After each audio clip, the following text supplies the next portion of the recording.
guys are ridiculous. These guys are... We are back with another episode of From the Rafters. Sam and I are here recording on Sunday, November 21st, after back-to-back games for the Celtics, which were back-to-back wins. Celtics above 500 for the first time this season, which is crazy to say out loud, but it's a beautiful thing. Sam was begging for it on our pregame show yesterday. He's like, I'm tired of talking about the whole 500 thing, and they delivered, Sam. They delivered.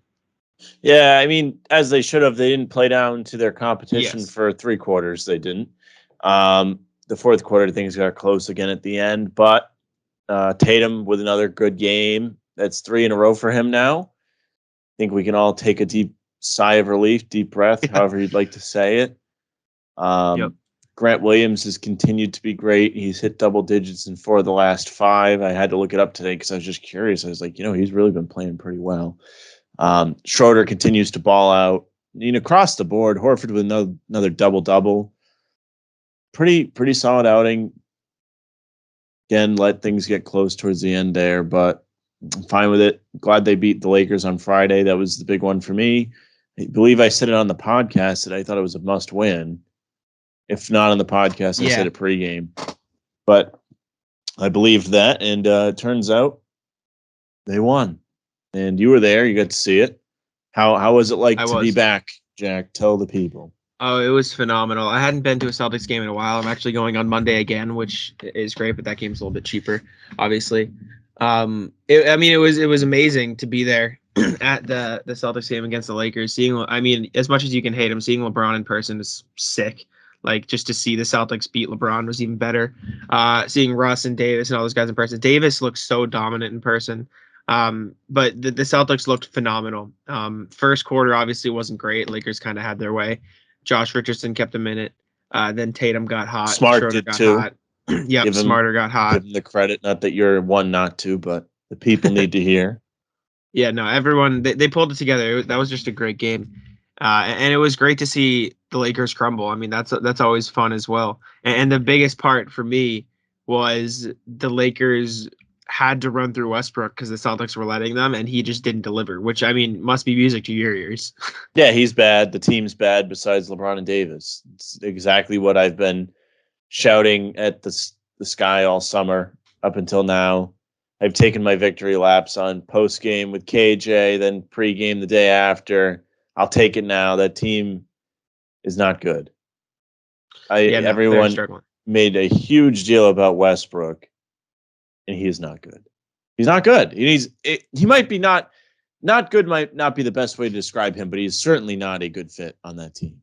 Yes, I can agree with that. Because, like, on that Wizards team last year, I think it's a much better fit for him. Like, you see the way he carried them to the playoffs. This fit on the Lakers, he's not built to be the third star. He's one of those guys who has to be the first star, primary star on a team if they want to do well. But he's never been good enough to be that guy and lead a team to a championship, which is whatever. I mean, maybe you could argue he's never had the pieces to, like, be the first guy and lead them. I'm saying be the first guy and lead him. He's had the pieces to win a championship. I don't think he's ever going to be the first guy and lead a team to a championship. I agree with you. His play style doesn't fit that. His best bet would be to buy into the playmaking role and truly look to be setting guys up, which is just not a role he's going to have on this Lakers team. That's my point. My thing was the way he plays the game. He's at his best and is only like an elite player when he's the best player on the team, but he's never going to be the best player on a championship team, if that makes sense. Okay. Yeah, that's my point. He's not.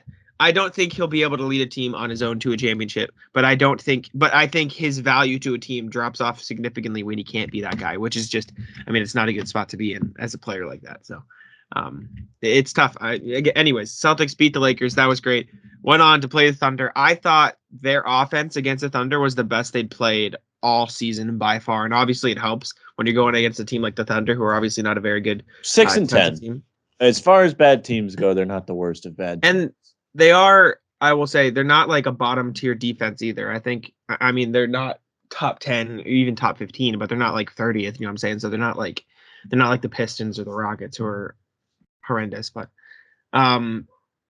their offense, and I was taking notes last night because I was writing a recap.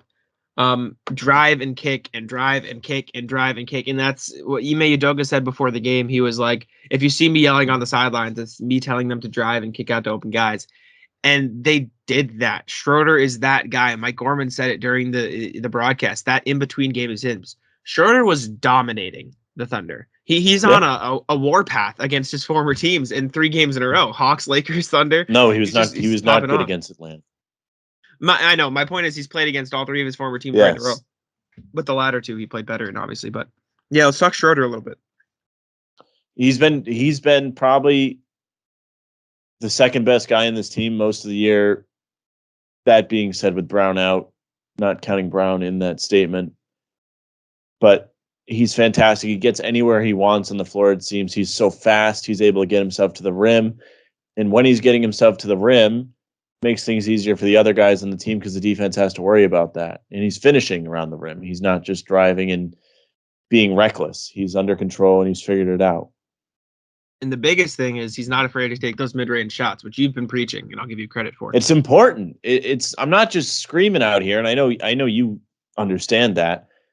It is important to take those shots because if you're not taking them, that's one less thing the defense has to worry about when trying to guard you. They say, okay, he's not going to shoot a 3. He must be going to the basket. And you could see it last night, too. Tatum takes a few threes in the first quarter. He starts off 2 for 5, and all 3 of his misses were threes. And he's trying these step backs, trying whatever. Then he takes a second, hits a couple mid-range shots, gets to the hoop, and then he's nailing threes left and right because the defense has to worry about other things. It's clockwork. It's just what they have to do. And Tatum exemplified it perfectly against the Thunder. He's been much, much better this week. I don't know if he was great on Monday against Cleveland, but he obviously came to play against Atlanta. That game didn't go the way they'd like. Balled out against the Lakers, continued his hot streak against OKC. They've got Houston tomorrow, who he played well against the first time around. We'll have to see if he brings it again. But if he does, it's safe to say he's back. And it's a great time for him to be confident again because Jaylen Brown's coming back in the lineup sooner or later here. I'd imagine by Wednesday, by the time they have to play the Nets, he'll be back. And I couldn't be more excited because now you're going to have Brown, who always seems to play well, right? He's never really the type to have a stretch of games where he's not good. Once in a while, we saw against Toronto. He was not very good earlier this season, but he's been pretty consistent for the most part throughout his career. So you have the most important scoring piece up and running now. You've got Jaylen Brown as the secondary scorer or primary some nights. And now you've got the third guy, Schroder, balling out, scoring 30 points a game. Not a game, but he's getting pretty close, 29 yesterday. I hate saying this because I love Kemba. Schroder is what we wanted from Kemba last season, in my opinion. I think this is exactly what you wanted to see from Kemba last season. I guess Kemba was truly a step slow. The injuries slowed him down. He wasn't able to get to the basket. It's not his fault. And he wasn't finishing when he was. Remember when he came back into the lineup and we were like perplexed with how much he kept getting blocked? Yep. That's the difference. Yeah, and it's not like this isn't to say like we don't like Kemba. Like I personally love Kemba. Fine with Kemba, but it's just the injury obviously got to him. He's struggling again a little bit this season. Well, the Knicks fleeced the Celtics, Jack. I mean, Celtics nowhere to go now that they no longer have Fournier and Kemba Walker, who are so valuable to the Knicks, and the Knicks are so good, and they use those guys so well. They sit them the whole fourth quarter. Schroder is doing everything I think you wanted from Kemba last year. And again, that's not to say you don't like Kemba. It's just Schroder has that step a little bit quicker, can finish at the rim a little bit better. He's hitting those mid-range shots. And he runs the offense so well. Tatum obviously gets his chance handing the ball. Smart does as well. But the way Schroder and Horford particularly run the pick and roll, it's just easy drives. The defense has to collapse or else Schroder will finish. Easy threes on the outside at that point. The passing last night the Celtics were doing, we're recording this the day after the Thunder game. The passing was just absolutely beautiful. There were a couple plays in there. Great ball particular movement. Exactly. It's Start drive, the game. Kick it. Yeah. You go ahead. I mean, there was one right at the beginning of the game. I believe it was Horford that was on a drive, kicked it out to the corner to Schroder, moved it to Smart to Tatum. Tatum hit a 3 at the top. I mean, everybody touched the ball in that possession. And not to mention how great Grant Williams has been consistently knocking down his threes, makes it easier for those assist numbers to go up. He's probably the guy that gets left open the most on this team.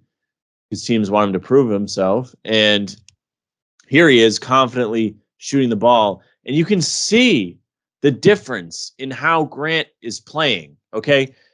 Think of it like this. I believe just last week or even more recently, right? I'm like saying, okay, Grant, one of the reasons he's so great at 3-point shooting is because his shot selection is so great. He's only taking threes when he has acres of space. Now he's so confident he has a quick trigger, which is a good thing. He's not chucking. He's confident enough with somebody closing out on him, which is not something we traditionally have seen from Grant, to take the shot. It looks like he's able to get off a quicker release and be drilling him. This is huge. I'm begging all of you on Twitter who hate on Grant, please at me. Just say something. I Very promise quiet. you. We'll have say to have something. our boy Timmy G on of the Banner Banter podcast, good friend of our show, but not a friend of Grant Williams. He will not even say Grant's name traditionally. He will address him as 12. I need it. I need to talk my shit. Everyone before the season. Everyone. I've been, Sam, you can vouch. I have never once ever been down on Grant Williams. You have not. Neither and of I'm you. traditionally pretty good about Grant too. I've always had Grant respect. Hey, I have been. I'm taking all the flowers. I'm taking them for myself on this one. Shout out Grant Williams. He is the drive and kick king. If Schroder's driving, in the corner, easy three. Tatum's driving, in the corner, easy three. Above the, I don't care where Grant Williams is. Let me read you a stat for all you. I'm hyped up. Is it the Grandy stat? No. Taylor Snow. Shout out. Grant Williams has made the 5th most corner threes in the NBA this season at a 55.6% clip. 15 of 27 from the corner. The last time a Celtics had a player shoot at least 50% from corner threes, minimum 1 attempt per game, was 2010-2011. You want to know? You know who it was. Ray Allen. Ray Allen. Grant Williams is that guy. No. He's all that the means guy. Is Grant is going to leave and go play with LeBron when the going gets tough. I mean, Grant Williams, who famously missed the first 24 3-pointers of his NBA career, went 4 for 6 on Saturday against OKC. At 43.1%, he's entered the NBA's top 20 in 3-point shooting, ahead of, among others, Zach LaVine, Gordon Hayward, Kemba Walker, Kevin Durant, and Steph Curry. I mean, he's a beast. He's an. How many threes is he taking a game? I don't even know. It's got to be a lot. I have to imagine it's a lot. I mean, he's incredible. 2 or 3 probably. He's taken 3.4 threes a game at 43.1%. He's leading the Celtics in 3-point percentage outside of Jabari Parker and Enes Kanter, who nailed one versus the Lakers. Kanter, beast. Absolute animal. He played well last night too. Yeah, he wasn't bad yesterday. It was so funny. Before that game, like, he hadn't even been good at the things he's supposed to be good at. Like, he had stone hands underneath, wasn't able to catch and finish, and wasn't finishing putbacks and things like that. But I'm glad he had himself a nice game. I like Kanter. I think he's hilarious. So I do too. I think he's super say what you want about the politics. I think the only annoying part about him talking about politics is that people are trying to tie it together that he's not playing because he's speaking out, which is just not true, because he's just not better than the people ahead of him. Exactly. He played all right last night. I think the 10-10 was great. He still looked rough on defense. Obviously, if you're going to switch, people were just taking floaters over him because he wouldn't leave the paint, stuff like that. So there's obviously flaws, but for what he is, he played well last night. So I'll give him that credit. But Grant Williams, man, on top of the threes, he's giving you defense. He got cooked by LeBron for a quarter, then he immediately turned it around and clamped. Last night he looked fine. He's everything you want. He's turning into a power forward version of Marcus. And I think I'd said that his rookie season. And obviously the defense isn't as elite there yet. Like, I don't think it ever will be, but he's shooting like people want Marcus to shoot. He's shooting like people want everybody to shoot. He's shooting better than Nesmith and Pritchard this season. He probably has more makes than both of them combined. And I understand the want for Pritchard and Nesmith to get in and make shots. But when Williams and even Romeo, I'll throw in, who didn't play too much against the Thunder, are shooting like this, I mean, there's not necessarily need for Nesmith and Pritchard, but you can't really justify playing them over guys who are this hot. And Grant Williams is hot. And not only is he hot, but he's consistent, which is so, so key. He's been phenomenal. I'd like to see him be, not that he's been particularly bad, but more consistent on the defensive end. Yes. There have been times, just like you mentioned, the first quarter he got cooked. burned into my brain. He got really brutally cooked on opening night against Randall. I mean, that was good defense. He played good defense against Randall. I'll go to my grave with that. It's just Randall making he didn't slow him down at all. So there's that. But I mean, if he's truly locked in on defense all the time and able to stick with guys and be versatile, he'll be very valuable to the Celtics. Another guy who's been very valuable off the bench has been Josh Richardson. He has turned up this week. I believe I don't really know what he scored yesterday. Well, he had a good game yesterday, from what I remember. Right? He cracked double digits again. No, he had 6 versus the Thunder. That's it. Really? Yeah, 2 for 6. His impact was a lot more. You can see the impact lately, which is phenomenal. Consistently lately, he's been very good off the bench. Good energy, good defense. He's been playing hard on defense the whole year. That's one thing you really can't knock him. His shot hasn't been the best at all times, but 2 for 3 versus Thunder from deep. So there's that. Yeah, but I mean, the Lakers game in particular was great for him. Yeah, him and Marcus gave the team a kick in the ass. Marcus, in particular, in that first quarter, was the driving for. I mean, without those two, they're down 30.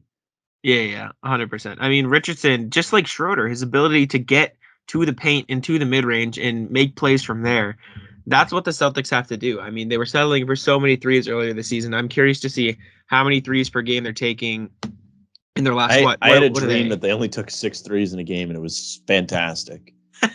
I was like, oh my God, like, and they won. And I was like, oh my God, like, I can't wait to talk about this. I'm like, look, I told you, like, they don't have to take threes to win. Yeah. Then you woke up and you're like, oh shit. I want to see, what are they? 5-2. Are they 7-2 in their last 9? No, that doesn't seem right. 7-3 in their last 10. Okay. That sounds more better. Makes more sense. I want to see how many wide open threes they're getting in their last 10 games. So season segments, last 10 games, wide open threes. Let's see how many wide open threes they're generating since they've stopped, banking on them so much. Wow, not nearly as many as I thought. And they're shooting so terribly on them too. What are they? Are they just killing it from the field? Like, I don't understand what. Huh. Interesting. 2 field goals attempted. I feel like these stats are skewed. Are these player stats? I'm so confused. Yeah.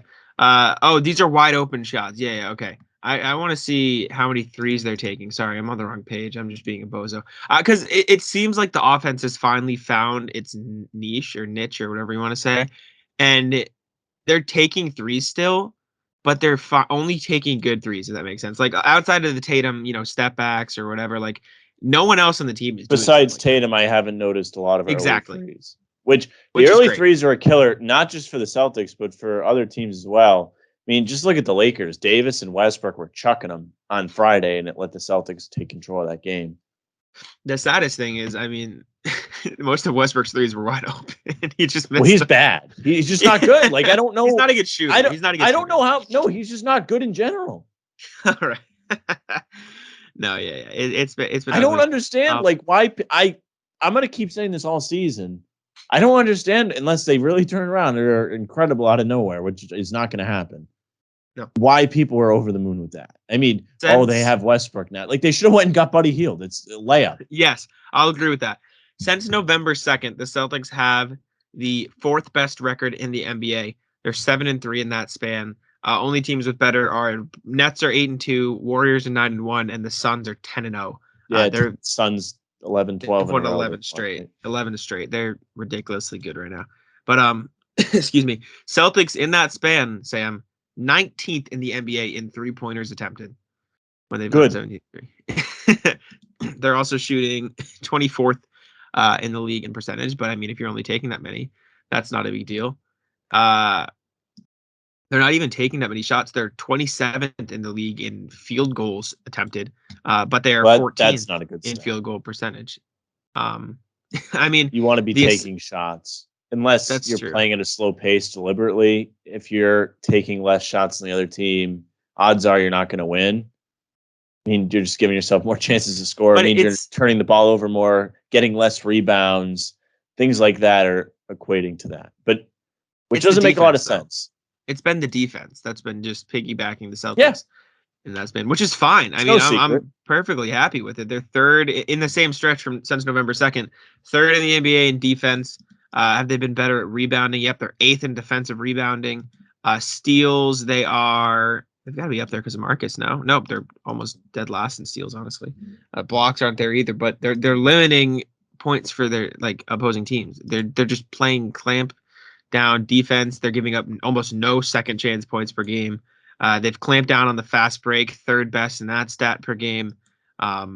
They allowed the least points in the NBA in the paint. They're just playing great defense. And last night you saw the offense that they can play too. And I think if they can put together, because I don't think they were. I thought the defense was not bad against the Thunder. I didn't think it was great. I did think it was pretty bad. I thought it was pretty lackluster. I was not impressed. The Thunder just stink, so they couldn't make their open shots. They got a lot of open shots. I bet if I looked, they'd get. They had at least like 10 looks from three that they just couldn't hit. And then the reason they came back in that second half was because the Celtics didn't fix their defense.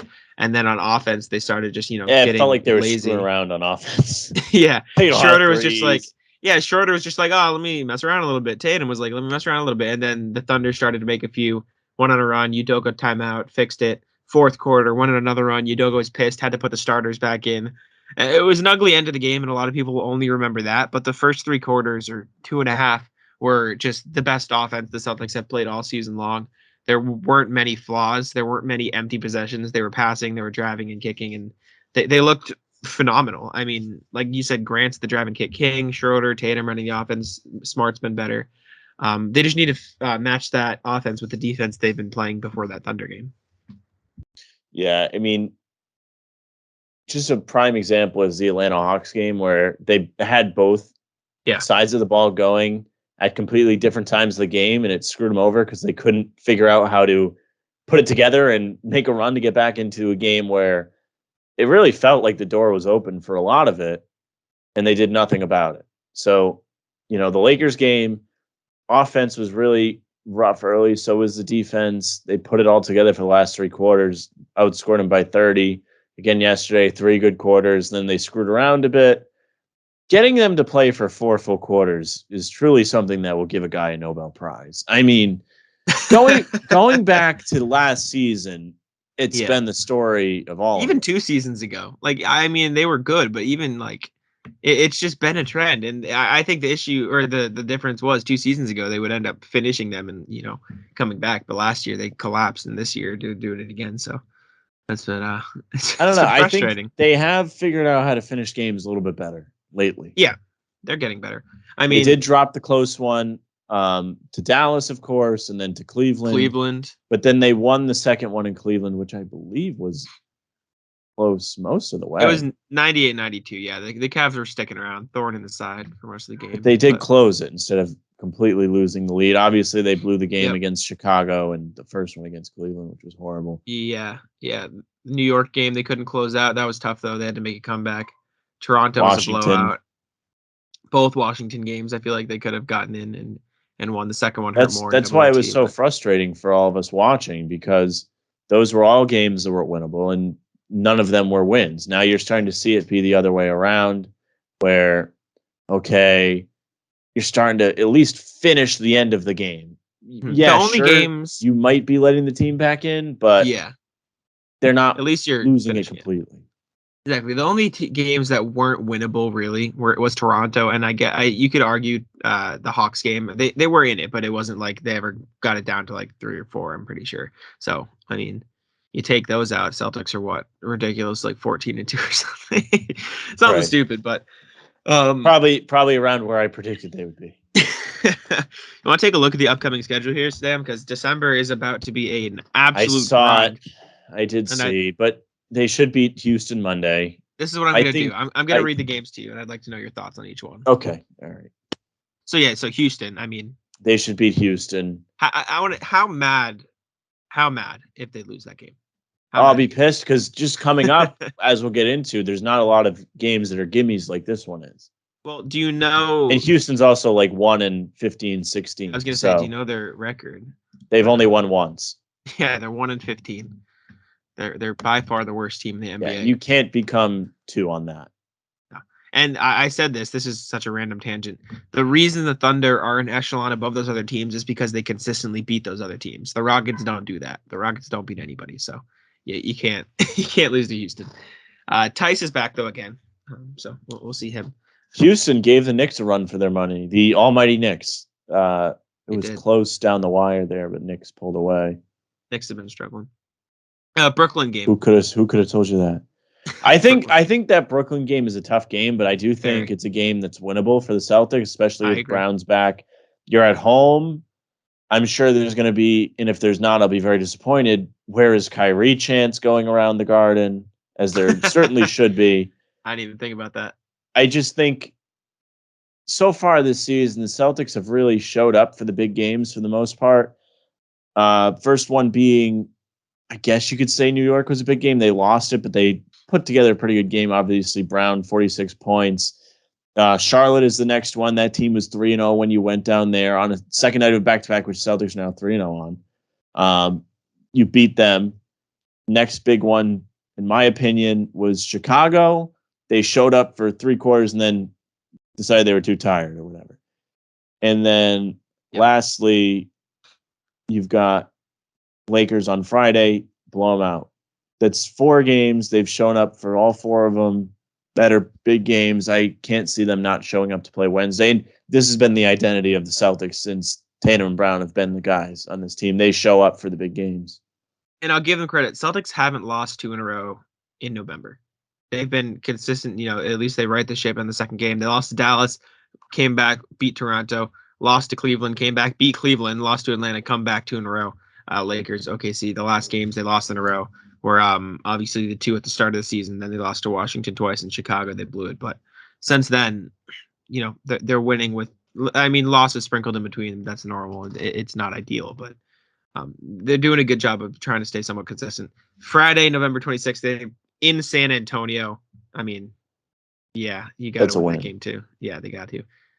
At Toronto, the 28th. Toronto's been struggling too. I feel like they should win that game as well. But it's a winnable game. Toronto's a good team. In my opinion, I just feel like it's a dangerous team, I should say. I think Scotty Barnes is for real. I think Anunoby's been for real. Obviously, Fred VanVleet's proven himself.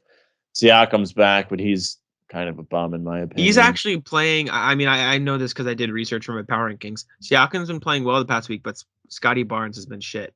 He's been struggling. Maybe they're having trouble adjusting for both of them in the lineup. I don't know what it is. Okay, but they're going through struggles. You should win that. Yep. Then Start of after December, you got Philly's first at the Garden. You should win that game. That Philly has been struggling. I know Embiid's been out with COVID. If he's been out with COVID, I can't imagine how in shape he is. On top of already not traditionally being the most conditioned guy. I think Philly's like 8-2 this season with Embiid and 1-8 without him. So. They have been really bad lately since he's been out. I mean, that's how it works now with no Simmons. And as much as Simmons doesn't, do much with Embiid on the court, at least he can carry when Embiid is off the court. Okay, but I think they should win that game. I think that's another one where you're at home and the crowd pushes you over the edge. If at the very least, if it's close before that. I hope Embiid plays though. I want him to play. I always want the guys to play the Celtics. If LeBron didn't play Friday, it would mean half as much as it did to beat that team that already isn't very good. But it was a damn shame the Lakers lost to a Celtics team with 2 starters out. Yeah, it's a damn and shame. then the same with Milwaukee when they played without Giannis. That was disappointing. You wanted to see how they matched up, how well they played. I wanted to see Horford. I want to see Horford and Embiid. Yeah, I still think Horford is good. I mean, he's been good defensively this season. Yes. If anywhere, the lapses I've seen are he misses shots every once in a while that I traditionally don't. Those hook shots. I don't love the hook shots. The ones from the low post on the near side on the TV angle are money. From the middle of the paint, they have not been good, but the ones off the glass seem to always drop for him. Yeah, he's just got to get it down. After that, they're in Utah, December 3rd. See, this is where it gets tough. Utah is. I don't think they win that game. That's a hard one. In Utah, it's even harder. Yes. Back to back Utah and then Portland in Portland. Portland's bad. And the Celtics, I misspoke earlier. I believe they did drop the Cleveland collapse was second night of back to back. So they're 3-1. Portland. is like the Hawks. They're horrible on the road, but they've won 8 in a row at home. So they're dangerous in Portland. So I'll give we'll you that see. information as well. We'll see. But I still think that's a game that you should win. I agree. Utah Portland is the start of a road trip. Then they take on the Lakers and the Clippers, 7th and the 8th. Both have been Lakers have been struggling much worse, but the Clippers have gone downhill in the past. I would like as well. I would like to think they can beat the Lakers again. Yeah, the Clippers. I don't think Staples or whatever they're going to be calling it going forward is crypto.com is a environment that really gives your team a boost as the home team. I think there's very few of those in the NBA. I think the Garden does. I think Wells Fargo, and I think as much as you can hate them, Madison Square Garden does as well. Just they get and also Golden State and Toronto. I'll say that too. Toronto is really good. Okay, all right, but it is not. It's not one. I'm curious now. No, it's not. I'm thinking if there's any others. I think Denver and Denver because the altitude. Denver and Miami, I think, are underrated crowds though. I don't know how good of a crowd Miami has. I think those two are okay. Denver at least is all right. Everywhere else is just kind of, you know what? I'll give credit to. This is very random. The Cleveland crowd was kind of rocking when Boston was there. Your team comes back from 19 down. That's how your crowd should be. That's also true. But I mean, it's also Cleveland, so you got to respect them for liking the team regardless. Also, it sucks to see Colin Sexton go down with the season-ending injury. But yeah, it's unfortunate for them, huh? They were playing so well. It sucks even more for him. They must have taken some guys off the Celtics staff over the summer. It sucks even more for him because he's going into a contract year, so he's going to be kind of screwed. Suck for him. That's awful. Somebody will pay him. Yeah, not someone. Cleveland. It'll be somebody else. I don't think it will be Cleveland. Clippers game back to back after LA Lakers. Clippers are beatable. Yeah, they're beatable. They're very, very good defensively. Very, very not good offensively. So sounds like another team I know. The 10th they got Phoenix. That's in Phoenix. That's tough. That's a tough game. Well, yeah, we'll see. I mean, that's one you're allowed to drop. Yeah, I think you need to beat both the LA teams, though. Very few games Sam says you're allowed to drop, and that is one of them. You heard it here first. Versus Milwaukee, the 13th. Versus Milwaukee. It's another tough game. It's at home. Bucks have not lost with their big three in the lineup this season. It's only been a few games, but big three. But you know not bad players, but top three guys. Big three.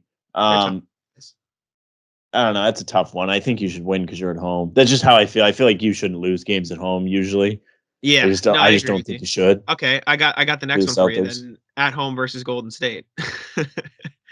That's a tough one. But it's just another one. Like I think you're able to win. Like if that's stretch. When the lines, I'm telling you right now, when the lines come out that day, I'll bet the Celtics money line. Especially they'll be underdogs. Dude, that stretch in December 1st, Philly, Utah, Portland, Lakers, Clippers, Phoenix, Milwaukee, Golden State. And the Celtics have traditionally played the Warriors very well. Yeah, that's also true. I remember watching them. I was at work when they took down the Warriors undefeated to start the season. You remember that?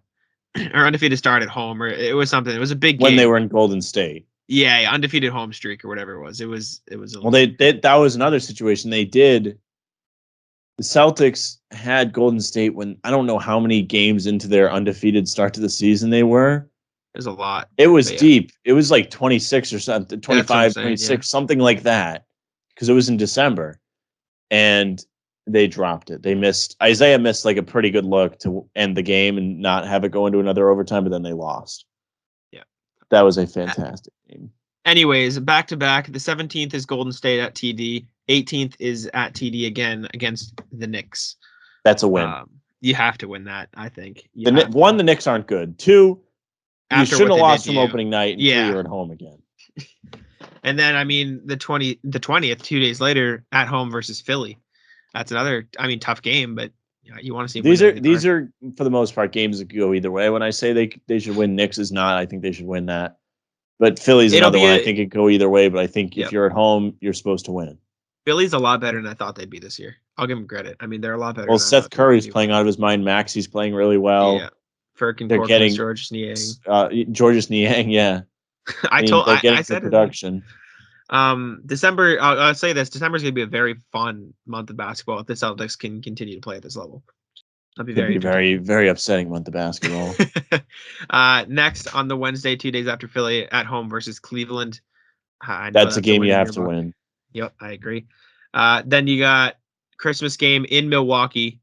That's a tough one. PM, but I don't know if they win that game, but I expect them to give it a good fight. I hope so. That would be fun. I always watch on Christmas. I mean, it's very fun. Christmas is a different kind of element, so you never know. That's a game they show up for. I mean, I will say this, okay? I might not hit on all these games I think they should win, but I think for damn sure you're going to get a team to show up. The Celtics are going to get up for these games. I don't think you're going to see them get blown out a lot over this next month. Even if they do lose a bunch, I think a lot of it is going to be close, and a lot of it might be them not closing the game the very best way they could, not executing down the stretch maybe. But I really don't think they're going to get their doors blown off by any of these teams. The one game I can see being a blowout is Utah. And that's because in recent years, they have been really bad when they go to Utah. Yeah. And then closing out December at Minnesota versus LA versus Phoenix. So at Minnesota, they should win. Yep. Versus the Clippers, they should win. And then versus Phoenix is tough, but I still think they should win. Phoenix will probably be cooled off by then. And then, I mean, you don't have to give me your predictions, but January, Sam, you're going to have a field day. Orlando, San Antonio, New York, Pacers. Win. I mean, you can just take all your Christmas money and put it all on the Celtics throughout January. I'll keep going. I mean, Sixers, Bulls is tough. Pelicans, Hornets, Blazers, Wizards, Kings, Hawks, Pelicans. It shouldn't be as hard in January as it is in December, but Celtics have a lot of national TV games this year. I mean, obviously they're Boston, but I'm just looking at the schedules and seeing it now. Well, that's not a good thing, especially when the rights leave NBC Sports Boston. You have to watch the national. I'm so happy NBC Sports Boston had rights to Friday's game, because from what I understand, it would have not been a very good watch. Yeah, I mean, I had fun when I was there. I saw all the people and stuff, but anything else you have before? I mean, I did my power rankings this week, so I like to get your thoughts whenever I put those out. But no, I think we're good. I don't think there's always more to talk about when they're playing poorly. Yeah, that's very true. I was talking to Tim the other day, and he was talking about how he's an intern or not an intern. He works for CLNS. We've moved up in the world since we interned there. They always have more to talk about when there's a loss, and they run longer, and that's just the nature of the beast in the industry. But yeah, I put out my power rankings this week, Sam. I'd like to know your thoughts. We can go through the whole NBA. We can obviously spend more time talking about where the Celtics landed, but get your thoughts on around the league, et cetera, et cetera. Any teams you're curious about, you can guess, or we can just say, let's see if I can't get the order right. I bet you have Phoenix 1 because they won 11 in a row. If not Phoenix, then you have the Warriors. I don't. It'll take me a second to get all the way to the end because I have to click through every slide. But it is not Phoenix. Is it the Warriors then? It is. It is the Warriors. All right, then Phoenix has to be number 2. Bingo. Yes, they are number 2. I would say Brooklyn's probably number 3. Yes, they are. Number 4. It doesn't go strictly by record, obviously. Like it took. No, I know. Lately, stuff like that. Okay. The week or whatever. Yeah. Yep. Number 4. Trying to go through all these teams before I start throwing teams I pay more attention to out there. Miami's been rough, I think, over the last week. So it's not. No, they've picked it up. They were struggling 2 weeks ago. They picked it up this past week. It's not them though. No, it's not them. Milwaukee, maybe that they got their guys back. Nope, they're not that high yet. Up there last week? Washington's got to be in the top 10. Oh, Utah. Utah's 5. They're next. They're not 4. Okay. But Utah is 5. It's not a team you're particularly a fan of, but they're a good team. They're quality. I'm not a fan of. You just think, they're frauds. You hate their star. The Wizards. No, you hate their star player. You think he's bad because he only leads bad teams. That's been. The Bulls. I can't believe I didn't think of them. Yeah. The Bulls are number 4. Utah is 5, like I said. 6, you've said them already. Oh man, Miami. Yep, 6 is Miami. 7 is another team you said already. Washington. Yep. 8 is another team you said already. But they picked it up. Milwaukee. Yep, Milwaukee's 8. 9, you haven't said them. I'll tell you Western Conference, so you can give you easier. Is it Dallas? It is Dallas. They are 9. 10 is Western Conference again. They it should struggled this be- week, but they're still Should up be there. Eastern Conference, I think, on this one. This is the West, though. Denver Yep. And then 11 Eastern Conference. should be the Celtics. Bingo. Fun fact: you can see me and Zoe. Zoe's my girlfriend in the back of this picture that I use as thumbnail. Just like Zoe's mask and my sweatshirt. You can't see our faces. But Now, did you right Did you keep your masks on the whole time? I did. I tried to, at least. Some people around us obviously didn't, because it's what happens. But I kept it on, except for when I was eating or drinking. Shout out TD Garden. 12, number 12 in the rankings. Western Conference again. And this is where things can get very opinionated, because the East and West are there's so many teams hovering around 500 right now. I'm trying to run through my head of who's out in the West. I always can't think of these friggin' teams out there. Their star's hurt. He's gonna miss Star's hurt. Missing the whole season. The Clippers? Yep, Clippers are 12. And the last sentence of my thing is it is kind of crazy that they're the best team in their own city right now, though. It's crazy. It's crazy how that happens. It's not that crazy. 13 back out east, taking a tumble, but not necessarily their fault. Philly. Yep, Philly is 13. 14. This team actually rose in the rankings. They were 19 last week. This week they're 13. Oh, I remember who 19 or was 14, last week. 14, I mean. But yeah. Who was it? I can give you a clue. It'll give it away. But no, I don't want a clue, because I remember specifically talking about a team that was 19 last week, and I just can't think of who it was. I can give you a good clue. My first guess is Charlotte, but I don't think that's. Oh, it is Charlotte. Okay. It is Charlotte. They went 3-1 last week. They beat Golden State shit, they and lost Washington. the game. I bet them. They lost bad yesterday. They did, yeah. But they beat Golden State, Washington, and Indiana before that, so it was a good week. 15. This team was 16 last week, so they jumped up one spot, but around the same place. Nope. For the Knicks. Yep. Knicks are 15. 16. This team was 17 last week, so again, another team hovering around the same place. Western Conference. It's not the Lakers, is it? No. This isn't necessarily a team you'd think of. They're kind of under the radar. They're fun, though. They got Minnesota? a star. Nope. Oh. Right first letter of the first thing. Oh, man. Of the city. The city. Oh, my God. Don't tell me, because Memphis. Yeah. Memphis, screw Memphis, 16. Too. I bet on them, and they lost by 40 yesterday. 17 is out west. Yesterday. 17, they were 20 last week, jumped up after a solid week, mainly because they were playing at home in the West, though. Not the Portland. Portland. Yeah. 18 is the team you were thinking of. Lakers. They were 23 last week. No, they're good at home. 4-0. They jumped up from 23 to 4-0. 4-0 this past week, and the Celtics were one of those lost. Minnesota. Wait, no. Oh, Atlanta. Yep, Atlanta is 18. Sorry, 19. Team took a tumble, went 0-3 this past week, I believe. I need to edit that because I wrote 1 and 2. 0-3 this past week. Is this one the Lakers? Nope, they're still 9-8. They're in the Eastern Conference, but they went 0-3, so they took a fall. They were 12 last week, and now they're 19. They're 12? What team is this? The Knicks? No, the Knicks won. No. I already said the Knicks. Jesus, it must be Toronto. No. I'm struggling. They're a team that they weren't supposed to be good, which is why they fell so much, because they're kind of coming back down to earth. You sure it's not the Knicks? Star just got injured, out for the season. Oh, Cleveland. Yep, Jesus. Cleveland. And number 20, 1-3 this past week. Almost a bottom 10 team in the league. It is your Los Angeles Lakers. I didn't want to guess them again. I mean, I just kept hammering them. I mean, they're bad. 21 is in the East again. You said them just 2 seconds ago. Yep.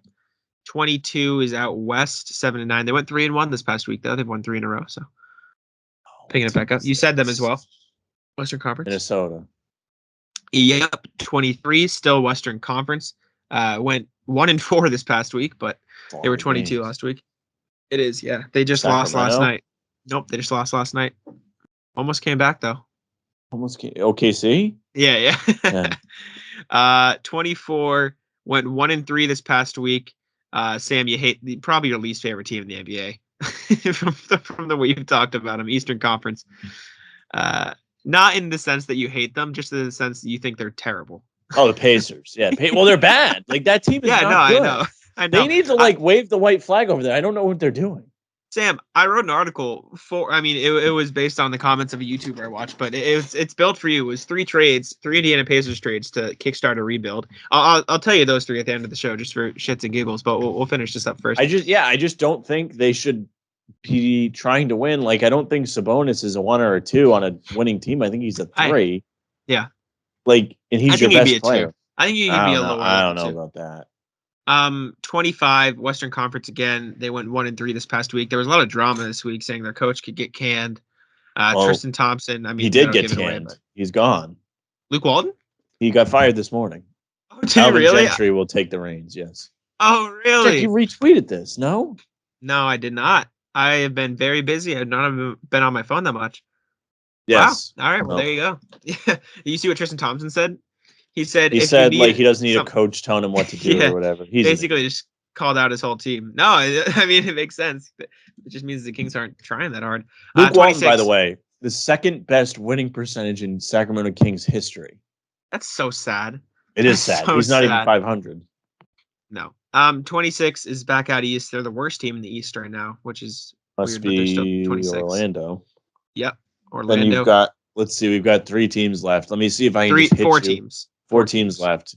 27. You've got not OKC. You've got San Antonio, Houston, and New Orleans, and there's one more team. Could it be? You're missing 28. And Detroit. Houston is 30. Yep, Houston is 30. Pelicans 29. Detroit is 28, and that wraps that up.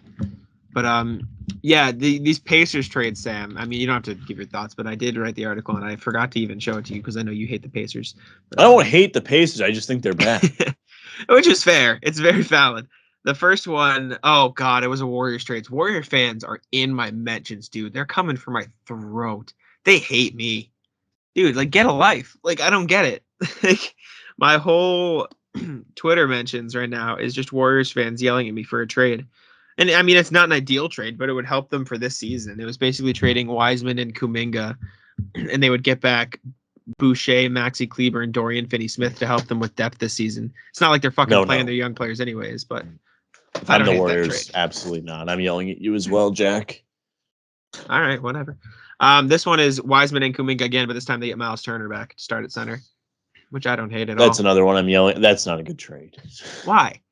Because they already have these other two. These guys are second year in rookie. But they're not going to play for the next, 3 years. Wiseman's not playing at all.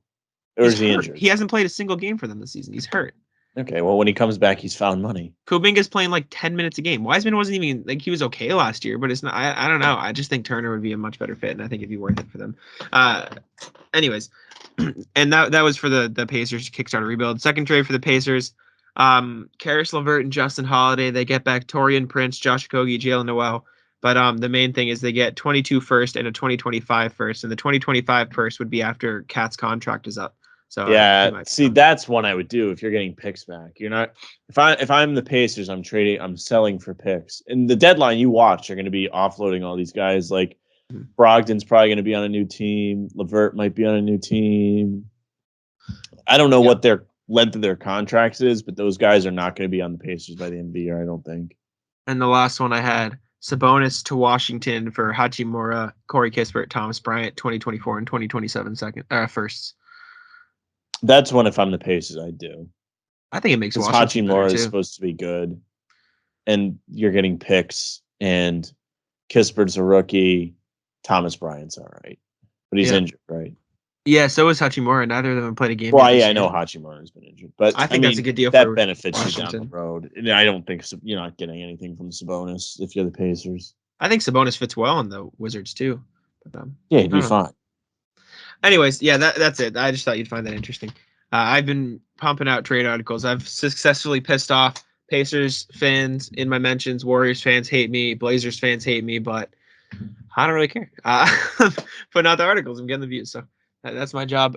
You can come at me if you'd like. If you're sad enough on Twitter to not put your face in your profile picture, you can come at me all you want because, if it gives you entertainment, just at least put your face in it. You're going to come at me with Steph Curry as your profile picture? Get out of here. Get out of my I need to get myself a Twitter burner account so I can come at people, so I can troll Jack. Dude, this fucking guy won't leave me alone. I don't care. It's just like what one guy. Oh, I don't usually respond, but one of them was funny because the dude just like he's obviously like 40 years old on Twitter, and so he tweeted at me. Excuse me. He tweeted at Jackson NBA. This is one of the worst trades I've ever seen. Thank God you are not a GM in the league. Hashtag trash. Hashtag do better. And so I Well, tweeted Jack, you're back at clearly him. not even worth the apostrophe in Ive or the E. Yeah, exactly. And I came back at him. I said, hashtag thank you for your support because he's hashtagging on Twitter. And then he came back at me and I just ignored it. He said, you need help, not support. Get real, kid. Hashtag. I was like, all right. Well, support goodbye. can be help. I mean, Exactly. this guy might be trying to help you out, Jack. I just think he's a little bit misguided. He gave me interactions, man. His heart's in the right place. He just doesn't know how to express himself. Exactly. Shout out to you if you're listening. Thank you for your support once again. But yeah, that's all I had. We can get out of here. Thank you guys so much for listening to the From the Rafters podcast. Check out BannerTownUSA.com. Check me out on Twitter at JacksonMoneNBA. And yeah, I'll just throw it over to Sam. You can hit the rest. Yes, thank you very much for listening or watching. If you're watching on YouTube, you can like, share, and subscribe to Bannertown USA. If you enjoy our content, you can always check us out. 60 subscribers right now. So look at that. Look at that. Just as many points as Tatum scored to tie Bird. Woo! If you also, if you want more of us, you can watch pregame streams. Jack will not be in tomorrow, but I should be there. 30 minutes before every Celtics game on Guy Boston Sports across Facebook, Twitter, and YouTube. You can follow us on Twitter. His is at JackSimoneNBA. I'm Sam LaFrance NBA, and that's our show for today.